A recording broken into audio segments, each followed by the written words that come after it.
ചലച്ചിത്ര അക്കാദമി മുൻ ചെയർമാൻ രഞ്ജിത്തിനെതിരെ പോലീസിൽ പരാതി നൽകി ബംഗാളി നടി ശ്രീലേഖ മിത്ര. കൊച്ചി പോലീസ് കമ്മീഷണർക്ക് ഇമെയിൽ മുഖേനയാണ് പരാതി നൽകിയത്. ലൈംഗിക താൽപര്യത്തോടെ സ്പർശിക്കാൻ ശ്രമിച്ചു എന്ന് പരാതിയിൽ പറയുന്നു. വിവരങ്ങളുമായി നവമി ദിനേശ് ചേരുന്നുണ്ട്. നവമി, കഴിഞ്ഞ ദിവസവും ശ്രീലേഖ പ്രതികരിച്ചത് താൻ പരാതി നൽകുന്നില്ല, മറിച്ച് ജനങ്ങൾ രഞ്ജിത്തിനെ കുറിച്ച് അറിയണം, ജനങ്ങൾക്ക് മുന്നിൽ തുറന്നു കാണിക്കണം, അതായിരുന്നു തന്റെ ഉദ്ദേശം എന്നുള്ളതായാണ്. പക്ഷെ ഇപ്പോഴിതാ നടി ഔദ്യോഗികമായി തന്നെ പരാതി നൽകിയിരിക്കുന്നു. എന്താണ് വിവരങ്ങൾ?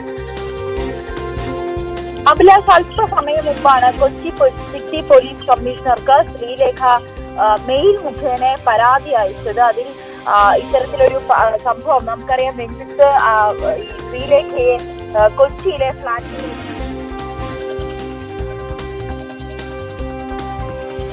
ചലച്ചിത്ര അക്കാദമി ചെയർമാൻ സ്ഥാനത്ത് നിന്ന് രഞ്ജിത്തിന് ഒഴിയേണ്ടി വന്നത് ശ്രീലേഖ മിത്രയുടെ വെളിപ്പെടുത്തലിന്റെ അടിസ്ഥാനത്തിൽ കൂടിയായിരുന്നു.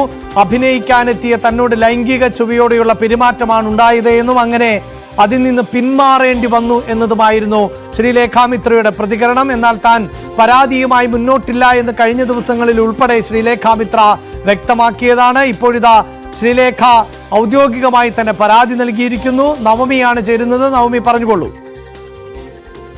അഭിലാഷ്, ലൈംഗിക താല്പര്യത്തോടെ സ്പർശിച്ചു എന്ന രീതിയിലുള്ള ഒരു പരാതിയാണ് ശ്രീലേഖ ഇപ്പോൾ കൊച്ചി സിറ്റി പോലീസ് കമ്മീഷണർക്ക് മെയിൽ മുഖേന അയച്ചിരിക്കുന്നത്. എന്തായാലും കൊച്ചി സിറ്റി പോലീസ് കമ്മീഷണർ ഈ പരാതി നോർത്ത് പോലീസിന് കൈമാറാനാണ് സാധ്യത. കാരണം കടവന്ത്രയിലെ ഫ്ളാറ്റിൽ വെച്ച്, രഞ്ജിത്തിന്റെ കടവന്ത്രയിലെ ഫ്ളാറ്റിൽ വെച്ചാണ് ഈ സംഭവം നടന്നത് എന്നുകൂടി ശ്രീലേഖ പറയുന്ന സാഹചര്യത്തിൽ അങ്ങനെയാണെങ്കിൽ കൊച്ചി സിറ്റി പോലീസ് കമ്മീഷണർ ഈ പരാതി നോർത്ത് പോലീസിലേക്ക് കൈമാറാനാണ് സാധ്യത. അത് ഏത് പോലീസ് സ്റ്റേഷനിലേക്കാണെന്ന് നമുക്ക് വരും മിനിറ്റുകൾക്കുള്ളിൽ അറിയാൻ സാധിക്കും.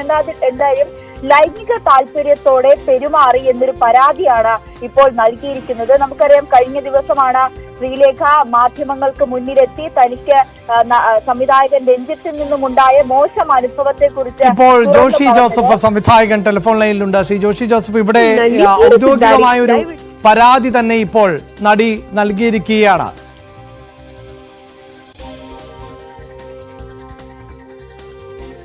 തിരികെ എത്താം. നവമി, ഈ സൂചിപ്പിച്ചതുപോലെ തന്നെ പരാതിയിലേക്ക് കടക്കില്ല എന്നാണ് പ്രതീക്ഷിച്ചത്. പ്രത്യേകിച്ച് ഈ ഔദ്യോഗികമായ പദവി, ചലച്ചിത്ര അക്കാദമിയുടെ അധ്യക്ഷൻ എന്ന പദവി അടക്കം രാജിവെച്ചൊരു പശ്ചാത്തലത്തിൽ ഇനി കൂടുതൽ പരാതിയുമായി മുന്നോട്ട് പോകില്ല എന്ന് കരുതിയിരുന്നു. പക്ഷേ രഞ്ജിത്തിന്റെ ഈ രാജി സന്ദേശത്തിൽ പറയുന്നത് പലതും കള്ളമാണ്, നാളെ സത്യം തെളിയും, എല്ലാവരും എല്ലാം മനസ്സിലാക്കും എന്നുകൂടി പറഞ്ഞു വെച്ചുകൊണ്ടാണ് രഞ്ജിത്ത് രാജിവെച്ചിരുന്നത്.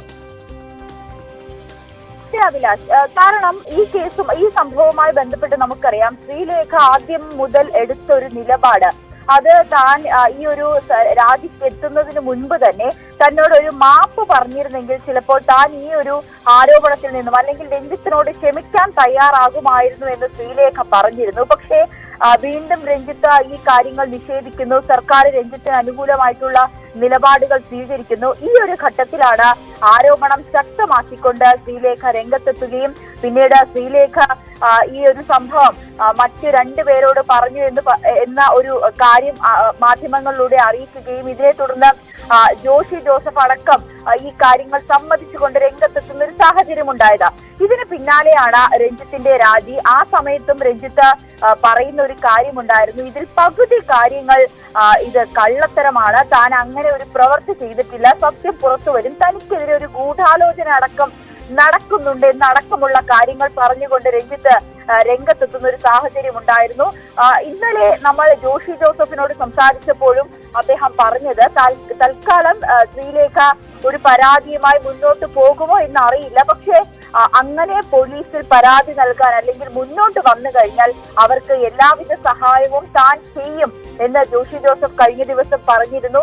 അതിനെ തുടർന്നായിരുന്നു പിന്നീട് ഈ നിരവധി സ്ത്രീകൾ സിനിമാ മേഖലയിലുള്ള മറ്റ് താരങ്ങൾക്കെതിരെ ഒക്കെ പരാതിയുമായി രംഗത്തെത്തുന്ന സാഹചര്യത്തിലായിരുന്നു സർക്കാർ ഒരു അന്വേഷണ കമ്മീഷനെ രൂപീകരിക്കുകയും പിന്നീട് ഈ പരാതി നൽകിയ യുവതികളോട് ഈ കാര്യങ്ങൾ അന്വേഷിക്കുകയും പരാതിയുമായി മുന്നോട്ട് പോകാൻ താല്പര്യമുണ്ട് എന്നടക്കമുള്ള കാര്യങ്ങൾ അന്വേഷിക്കുമെന്നൊരു വാർത്തകളൊക്കെ പുറത്തു വന്നത്.